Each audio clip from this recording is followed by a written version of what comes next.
Welcome to Real Raw Health with your host, Nikki Burnett of Taste Life Nutrition and Matt Rowe of Parsley Pet. During our show, we are talking about your pet's health, raw feeding, and the health our pets bring to us with love, and a little human health as well, and nutrition, because Nikki and I can never not do that. So welcome, Nikki, to this week's show. Thank you. Thank you. As always, I'm excited. I always say this. I'm excited about the show, but I'm always excited about the show. It's fun to to talk dog stuff. And so it's interesting as we're standing here, we're going to talk about, big bangs, fireworks. I bet the window's open and it's thundering outside. Yep. So thankfully my dogs seem to react, at least to date, pretty well to the loud noises. We've had, a decent amount of fireworks around here. Not too bad. I know that there have been some really bad ones over the last couple of months in some places where it's every night. And at this point, it's just going to keep getting worse and worse and worse. Right. Interesting point, human point, along the same lines is this is potentially affecting those with PTSD also. So, I get the celebration, and I'm not ever one to say we shouldn't do this because it's super fun, but it's hard to not be aware of, all that something like this can affect. Yep. And for those that don't go through it, we think it's benign. We're like, oh, it's not a big deal. We need to get over it and all this stuff. But let's just take a look at your puppy. Your dog has no idea what that big boom is. And like you said, somebody with PTSD, they know what it is, and it scares the tar out of them because that means something much bigger. It means death. That means injury. That means somebody is going to be harmed. And so it really goes into that psychological pull. But our dogs are going through that too without even expressing why they're doing it. They're really, if you think about it, a dog wants to protect itself. We were talking early on in the show is my first puppy, Doc, she was a Labrador, so she was gun trained. She didn't mind big booms until she didn't. And it was almost like a flip of a switch. And then when fireworks came, she went under our bed.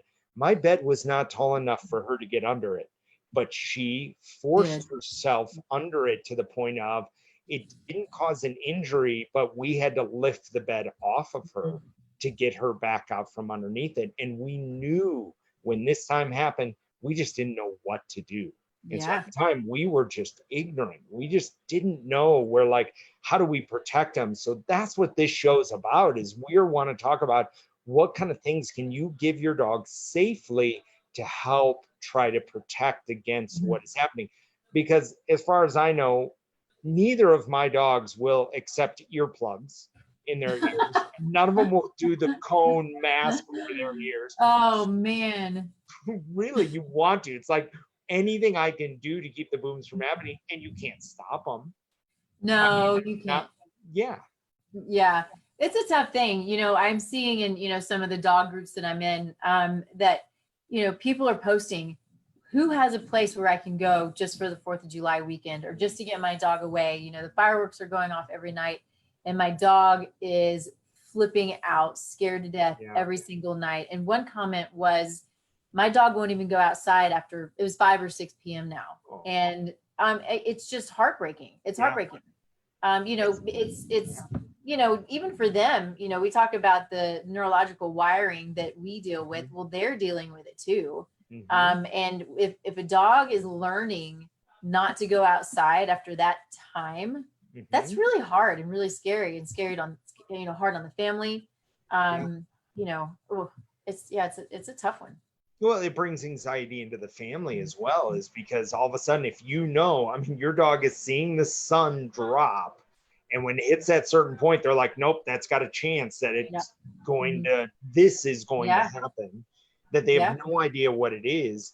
And then ultimately, with a family, they're watching the sun go down. Now they're attributing it to the clock, but they're watching that go down going, oh my gosh, so-and-so, Rex or whatever, your dog's name is going to go through these same moments. So it's you bring up a great point, anxiety, not only with your family, but also anxiety with your pet that you love so much. So what type of things, being, a functional nutritionist, what type of things do you recommend to clients that come in that maybe have some anxiety or something along those lines? To clients or to dogs? Well, both. Like, I mean, because I would imagine, like, for example, chamomile is one of those that Yeah, calms. it's a calming herb. Yeah. So it's being a calming herb, but a dog can also have chamomile. And Yeah. as we've talked about, you can make a tea for your dog. Just don't feed it to them hot, cool it down, but they can actually drink that herbal tea as well. Yeah. So I made a deadly mistake, Matt, is that I went to get the supplement that I was going to talk to you about. Yep. I didn't get my glasses. Did you get the wrong one? No, I just can't see the ingredients to tell you what it is. Okay, no, I can do it. I can do it. Just hold it out at arm's length. This is the joy of age, is when you get there. But Nikki, you're so young. Like, don't even give me this shit. I'm so young. I started losing my sight at 20. Oh, okay. I'll buy it. 25. Right. Okay. So tryptophan. So tryptophan is one of those. It's an amino acid. And that's when. So I want to bring caution to everyone that we don't just go and give herbs just to give herbs or amino acids or any of these things, because they have effects on the body. We need to be really careful. We need to start slowly. We need to watch our dogs. This goes with ourselves too. Some people will have effects to tryptophan. It's a precursor to serotonin. And so we just want to be super aware of the things that we give ourselves and our dogs. So don't just go get a bunch of tryptophan and say here, right? But I'm reading out the ingredients so you know the things that are healthy. But this particular supplement is a combination, and it's through RX Vitamins for pets. Can you see that? Oh, I can. It's called Nutricom. Okay. And so tryptophan, valerian, ashwagandha, catnip, L-theanine. So L-theanine is another amino acid. It's really great for calming. It's one of my favorites. Okay. Chicken, magnesium. Magnesium's calming, and that's it in here. And so obviously specifically for pets, I've said multiple times that I'll give human supplements to the dogs, but it depends on what it is.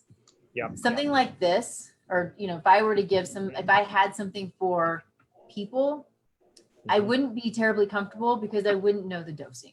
And I trust them to know the dosing for the size dog. And then you can kind of play with the dosing from there. But there are certain things that I'm going to make sure it's a good company and it's good quality, but it's going to be a dog supplement.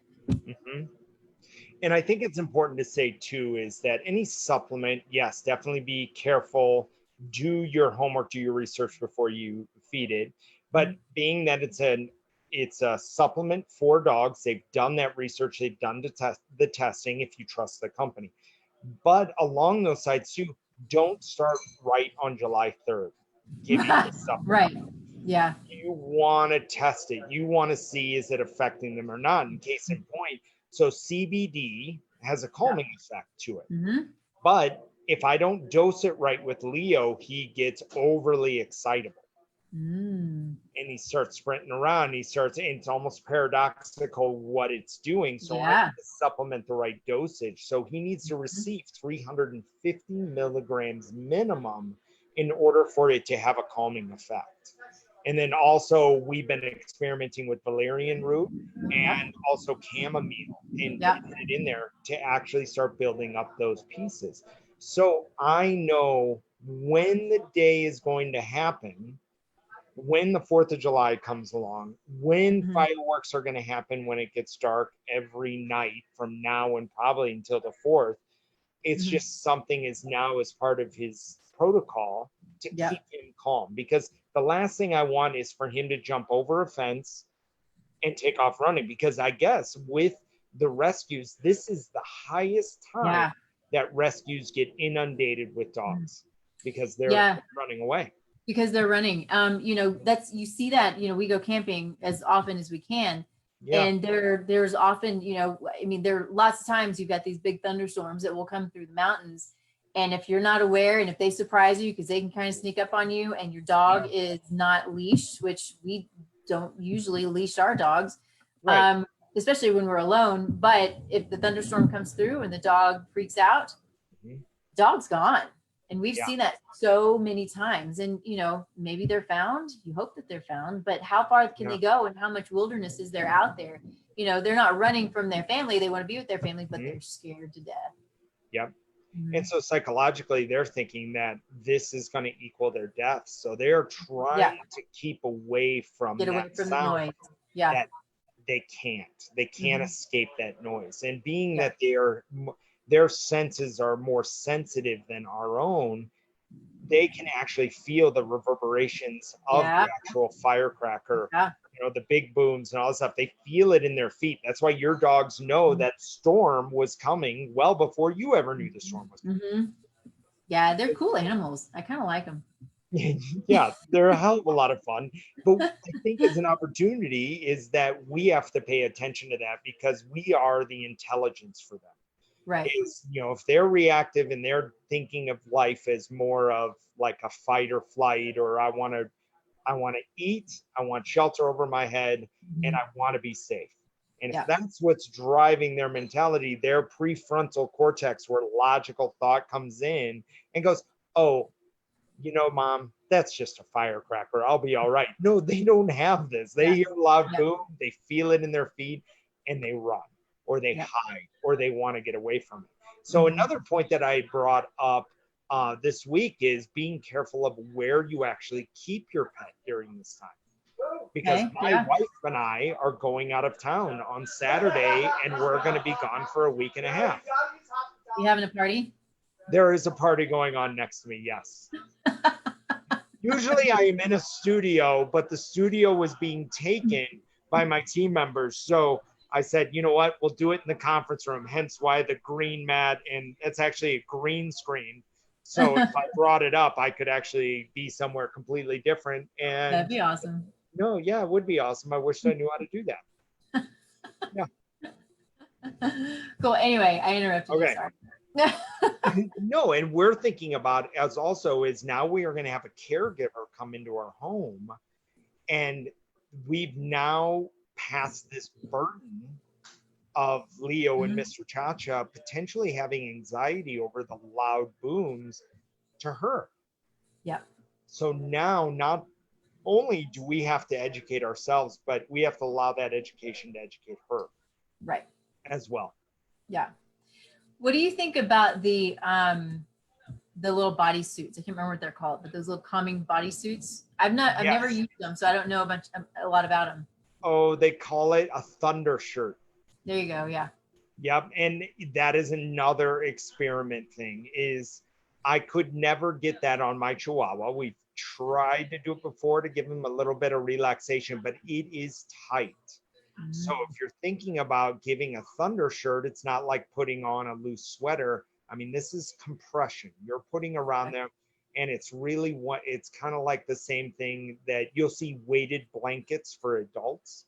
Oh, I love really see, and it brings that sense of calm. Yeah. That you really it's almost like the security, like a cuddle, like all of those moments that bring you that calm. Well, they're trying to duplicate that for dogs. For some it works, for others it's hard to get used to having something compressed upon their fur like that.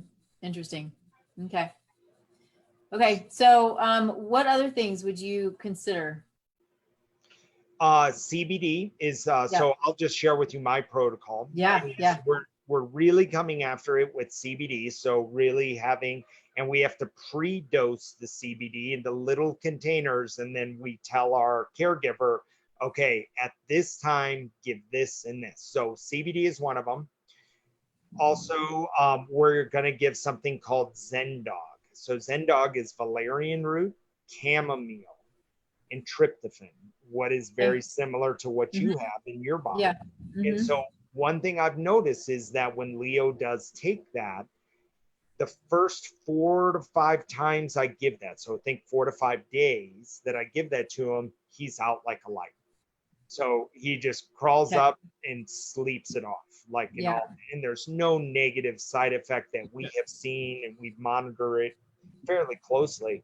But something with it as well is around the 5th day, it starts losing its effectiveness. because I think you give too much and the Yep. system starts to get used to it. Mm-hmm. Would you consider upping the dose or just taking a break? We've tried the upping the dose and it leaves him just out of it. Now that'll flip it over to the side of where you notice almost like when he came out of anesthesia and came home after his leg injury. Yeah, you don't want It that. was very similar to that. He was wandering around the house. There was whining. Like you really couldn't put your finger on what was wrong with him. And then when we identified, yes, we overdosed him on that, trying to get over that point. Okay. Yeah. No, that makes sense. Interesting. Well, I think it's all very cool. Well, it's cool what we can do, but it's something that we all need to really take into consideration and do our best to to protect them. These are things, these are lasting, it's impactful for them. And it's just not fun and it's really sad. And so again, thankfully my girls seem to be okay. I get barks and they get all excited and sometimes if something scares them, they'll come and sit by me, but they're pretty mild at this point. But just like you said, it can happen, flip of a switch and something can change. And so we want to avoid that as much as we can. Yeah, I mean, if you think about when you do dog training, you're rewarding for more than 5 seconds the activity that you want. So they come to you when you call, you'll reward them for 5 seconds, make it this huge, gregarious, awesome thing.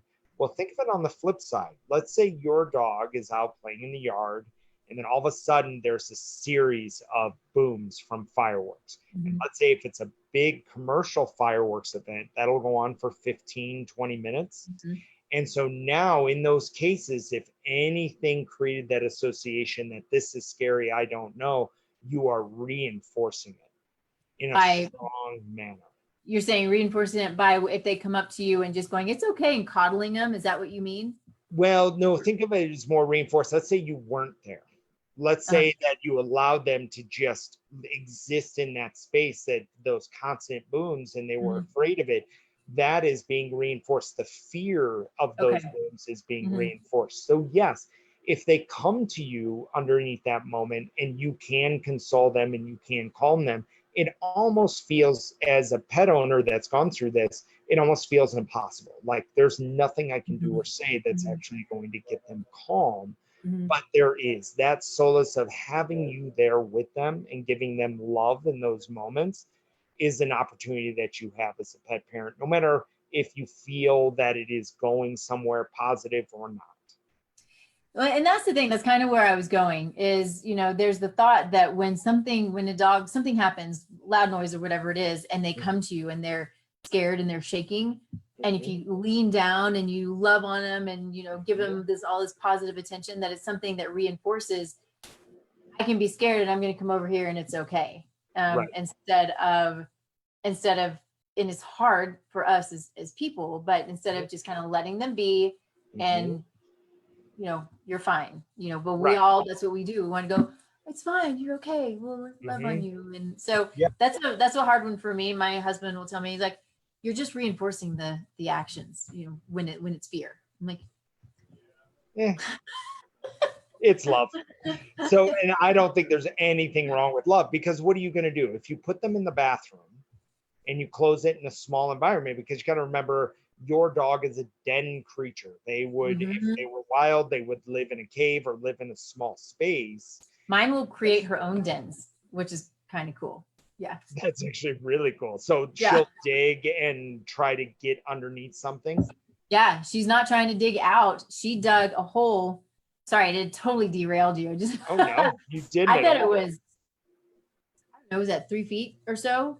And so it went under the fence. So she could have dug all the way through, but she would just go in, it's nice and cool under there. She's got a really thick coat and she would just go in there and lay there. Yep. Because there was nothing behind her. And if you think of a big, wide open space for a dog like that, they're 100% active from visual and hearing, because they don't know where the danger is coming from. Right. So at some points I've heard putting them into a smaller room, like a bathroom. Mhm. But if you close that door and the booms are still happening and all those moments happening, they will start to want to get out of that space Yeah. because it's not safe. Might mess up your So, bathroom pretty good. oh, they will destroy. Mhm. You've seen it where a Yeah. dog, if they don't want it, they will destroy what's ever in that room, keeping Mhm. them from feeling safe in those moments. So I'm with you. Is in those moments, I will sit on the floor with them and I will try to recreate that environment of safety by creating a den-like atmosphere by putting a blanket on top of them. And one thing you'll notice is they might still be panting heavily. They might be Mhm. going through that, Mhm. but they may have stopped the frantic search for where Right. it's at or search for safety. Is you are Mhm. creating that den of Mhm. safety for them. I like that. I've not ever tried that, and not really needed to. Maybe with the boys, I could have, but that's I love that. Having a blanket close by and just kind of wrapping them up. I think that's a great idea. Yeah, and it really along that, if your dog accepts that, so like Mr. Chacha, when he starts to get worked up over the fourth, we will wrap him up like a cocoon. Mm-hmm. And I can't hold him, my kids can't hold him, but my wife, he's like, in you'll see like physically his tongue starts to come out and starts to relax and goes in that moment. Yes, it is going to take a little bit of extra work, but also with the drugs that we want to give them, those herbal supplements to calm him down, we're trying to keep him from hitting that elevated state where it's Right. almost like frantic, where Right. they're running around. And once they get to that level, it's hard to calm them Yeah. into there. Now, in extreme cases, going to your vet and getting a tranquilizer, like something that is really a more of a calming sedative. Mhm. Yes, it's medication. Yes, along those lines. But I think it should only be used in extreme cases where you I are truly concerned. Yeah, I agree. And you don't want to do it all the time. You want to do it as little as possible. It's a last ditch resort, but Right. just for the safety and just for the dog's health. Yeah. Nobody wants to do that. You and I always promote the best and most natural method possible, but Right. that's what we talk about. It's why allopathic medicine is so great. There are situations drugs can be exceedingly beneficial. There's Mm-hmm. a reason for them, and a lot of them work. We Mm-hmm. overuse a lot of them. Mm-hmm. um Crazy, but Yeah. having access to something like that when your dog isn't in an extreme state like that, Mm-hmm. I think it's fair. I do. Yeah. Mhm. And so you brought up a mineral that's actually very calming, which is magnesium. Yep. So Yeah. when we see magnesium deficiency, it's usually a dog that has a high amount of anxiety. And so Isn't on that? intake form, they'll kick Mhm. back that yes, my dog experiences, anxiety or has these moments. And really most of what they're showing is those moments of stress Mhm. inside the animal. Yeah. No, that's super interesting. Um, so without having to supplement, do you assume, so magnesium being a mineral, one of the best places to get it's going to be from the bone? Yep. From bone is good. So you can feed like a bone broth would work good. Also pumpkin. Oh So yeah, if you actually have, like a can of organic pumpkin, what I'll do is I've started feeding pumpkin 2 weeks ago and just slowly start letting it build up in the system. But there's nothing wrong with feeding it to them now. I mean, you still have a week before the fourth, before everything starts to yeah. kick off. Hmm. Yeah. Interesting. One of the points I was going to make too is we talked about this a couple of weeks ago, and I don't know enough about the strains of probiotics, but there are certain probiotics that can help a dog with certain conditions. So if it's Mhm, lacking certain probiotics, they may have more mhm, rage or more fear or more anxiety. mhm. And there's Yep. some pretty good data out there, and I haven't taken the time to dig into it. It's one thing. It's like it's on my list of things to do, but the Right. list of probiotics that are beneficial to give to dogs to help them to build so Mhm. they don't have that fear or that aggression or the anxiety. And what you're really trying to protect is the inflammatory response.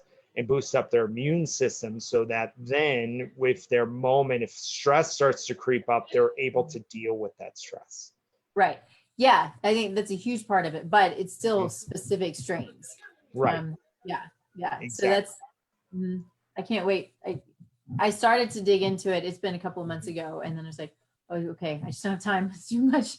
Well, and they're seeing probiotic strains like P. histicola that is actually improving autoimmune conditions.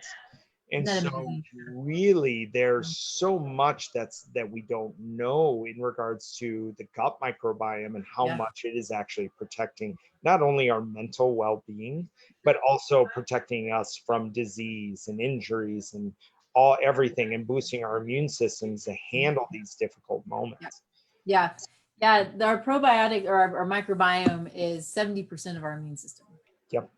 Yeah. Absolutely. So it's we don't give it the credit that it deserves, especially when we get sick or our dogs get sick. It's one of the most important things we can do for us and for our dogs. Right. And it's naturally occurring. You can eat it. I mean, this is stuff you can put into your system and all of it.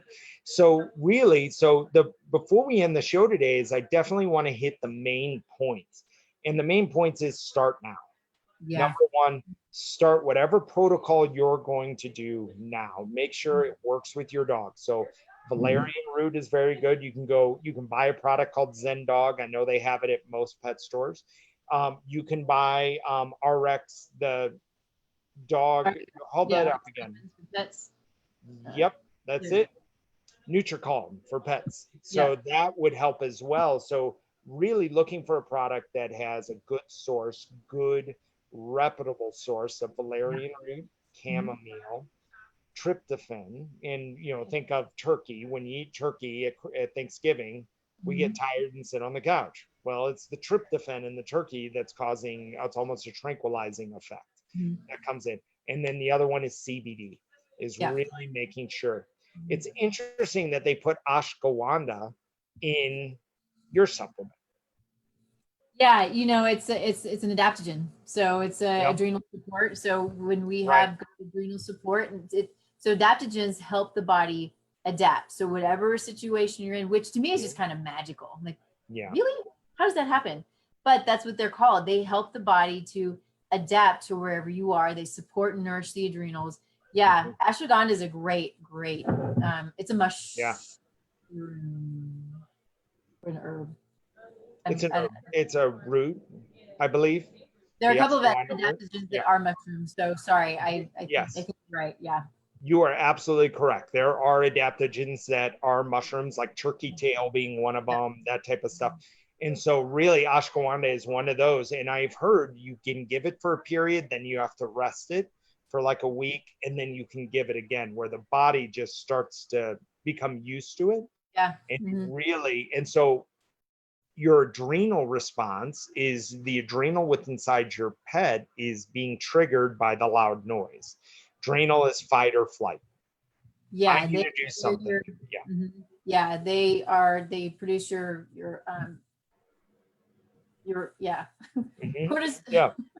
cortisol. Wow. Yes. Cortisol, epinephrine, norepinephrine. Catecholamines is the word I was thinking of, and I was like all over the place. Sorry. Anyway. You're a wealth of knowledge, Nikki. You got so much to try to like piece together. Yeah. Wow. Anyway. But yeah, with all of those pieces that come in is really making sure that you are doing everything you can, but that it works for your dog. Yeah. My dog is going to be different than your dog's. It's going to be different from every listener that's actually watching this show right now. It's going to be different than yours. So experiment now. Start now. Go buy the product if you're concerned, if you're worried about it. Also, the next one is making sure that you give them a safe place to be. What do you think about a kennel? Kennels, yes, you can do kennels, but I've seen dogs chew through their kennels. Yeah. Like even heavy plastic. And if they get a little hole, they start to try to tear at it, and then they try to go out the hole. And that's terrifying. Problems. Yeah.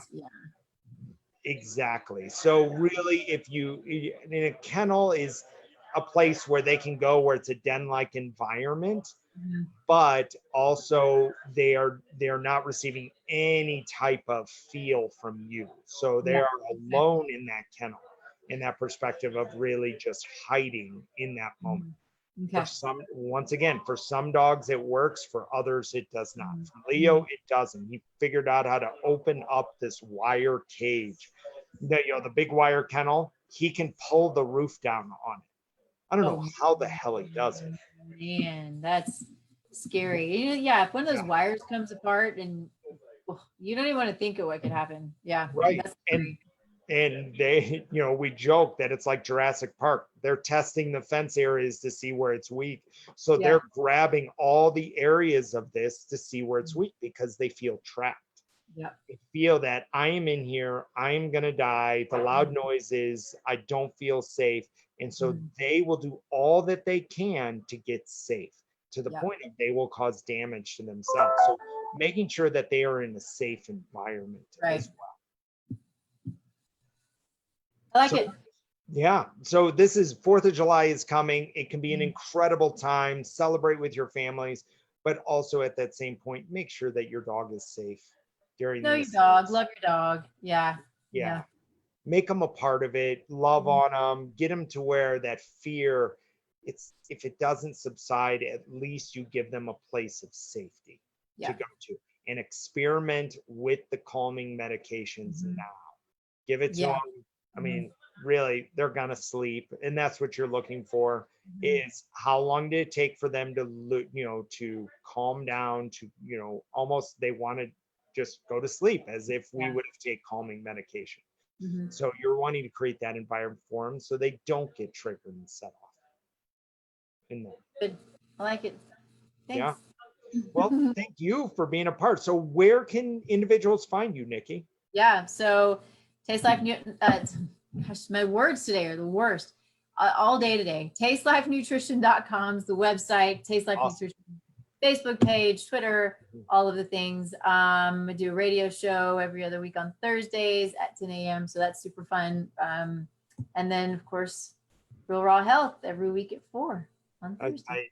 I love it. And I'll say it again. This is one of my favorite parts of the week. So really, when you're going through that, I would highly recommend having a conversation with Nikki.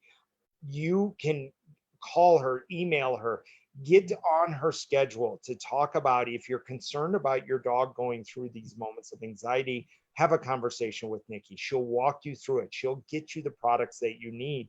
If there's a level of, I don't know if I'm doing it right, talk to Nikki about that. She's going to lead you and be your guide and point you in the right direction to see and experience ultimate health, because ultimately, I don't know, we know how good we can feel. It is I'm really, yeah. Yeah, it's true. I hear that a lot. People Mhm. saying I didn't know how bad I felt or how good I could feel. Right. One of the things I want to add to that, though, is the best part, or one of the best things about knowing your dog is knowing where your dog's deficiencies might be. And so, we're talking about magnesium, and I'm gonna promote, Parsley Pet, because I think you do such an amazing thing with these labs. These are functional labs for dogs, and we can look at, I have kits here that I give to my clients, and we can look at Yeah. their, some of their toxic metals. We can look at their Mhm. nutrients. We can understand what they're missing and what they need. If they're low in magnesium, and you've got a dog that's flipping out, maybe that's why. Let's start to figure that stuff out. It's really important to know. We need to know for us. We Mhm. need to know for them too. Right, exactly. Well, thank you very much for saying that. So if you want to know more about Parsley Pet, just go to parsleypet.com and you'll find out we've a wealth of knowledge in there. We are hosting regular Facebook lives because we love having conversations with thought leaders like Nikki, and just being a part of this community warms our heart. So I hope your dogs stay safe during this 4th of July. And I hope they find that moment of calm so you find your moment of calm in this space. Perfect. Great ending. Awesome. Well, it's great seeing everybody, and enjoy your 4th. Bye, everybody.